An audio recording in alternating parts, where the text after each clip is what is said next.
Happy Valentine's to all, and I'm sharing you guys my self-made bouquet for Fiona and Habi. So, bumili lang ako ng heart-shaped na balloon, pink and red. Of course, pink for Fiona and red for Habi.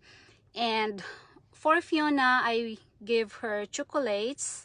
Medyo marami ang kanyang chocolates, guys, plus lollipop. And she also have Bath and Body Works na body spray. Nakatago lang siya. Yan, nakatago siya. And also for Habi, I bought him balloon, and then meron siyang 3 chocolates. At least meron siyang chocolates. Kasi bawal sa kanya yung mga matatamis or yung sugar. Especially the bad sugar. And I also bought him this patches or this patch. So, isa lang ang available, kaya isa lang ang nabili ko. So, gagamitin niya ito for tracking or during his work. Especially pag antok na antok siya, it keeps him awake. So, ang binili ko, guys, is yung magagamit talaga nila. Hindi yung, ano lang, hindi magamit. Charot. Practical tayo di ba?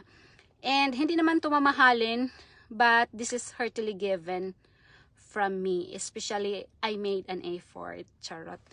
And, that's it. Hope everyone have a great Valentine's Day. And my gifts or wala, it's okay.